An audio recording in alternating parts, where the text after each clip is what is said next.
হে আমার প্রিয় সন্তান, আমি মহাদেব। তুমি কি আমাকে শুনতে পাচ্ছ? আজ আমি তোমাকে একটা কথা বলতে এসেছি, যেটা তুমি অনেকদিন ধরে শুনতে চাচ্ছিলে। তুমি অনেক কিছু হারিয়েছো, মানুষ, ভালোবাসা, বিশ্বাস, স্বপ্ন। তুমি ভাবছো সবকিছু যেন একে একে তোমার কাছ থেকে কেড়ে নেওয়া হয়েছে।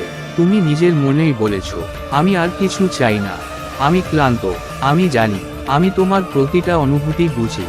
তুমি যখন রাতে চুপ করে কাঁদো, যখন কারো সামনে নিজের কষ্ট লুকাও, আমি তখনও তোমার সাথে থাকি।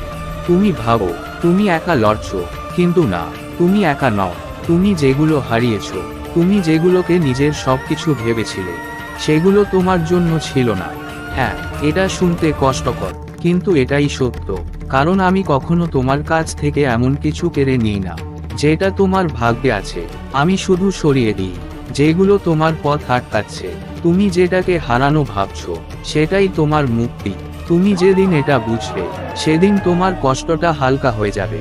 তুমি অনেক সহ্য করেছো, অনেকবার নিজেকে ভেঙে পড়তে দেখেছো, কিন্তু দেখো, তুমি এখনো দাঁড়িয়ে আছো। এটাই তোমার শক্তি, এটাই প্রমাণ তুমি হেরে যাওয়ার জন্য তৈরি হওনি। আজ আমি তোমাকে একটা প্রতিশ্রুতি দিচ্ছি, সময় আসছে, তুমি যা হারিয়েছো তার থেকেও বেশি তুমি পাবে। তুমি যে ভালোবাসা হারিয়েছো, তার থেকেও গভীর ভালোবাসা তোমার জীবনে আসবে। তুমি যে সম্মান পাওনি, তার থেকেও বড় সম্মান তুমি পাবে। তুমি যে স্বপ্নগুলো হারিয়েছো, তার থেকেও বড় স্বপ্ন তুমি পূরণ করবে। কিন্তু তার আগে তোমাকে একটা জিনিস করতে হবে, বিশ্বাস রাখতে হবে। সময় সবকিছু ঠিক করে দেয়, কিন্তু সময়ের উপর বিশ্বাস রাখতে হয়। তুমি এখন যে অবস্থায় আছো, এটা তোমার শেষ না, এটা তোমার নতুন শুরু।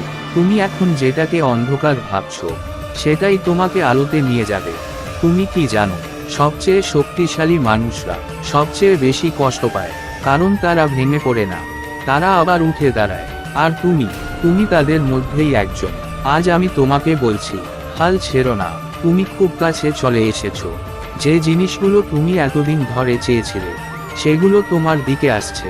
তুমি আবার হাসবে, আবার ভালোবাসবে, আবার নিজের জীবনে শান্তি পাবে। এবং তখন তুমি বুঝবে কেন তোমাকে এত কিছু হারাতে হয়েছিল। তাই আমি আবার বলছি, সময় আসছে, প্রস্তুত হও। তুমি যা হারিয়েছো, তার থেকেও বেশি তুমি পাবে। আমি মহাদেব, আমি তোমার সাথে আছি।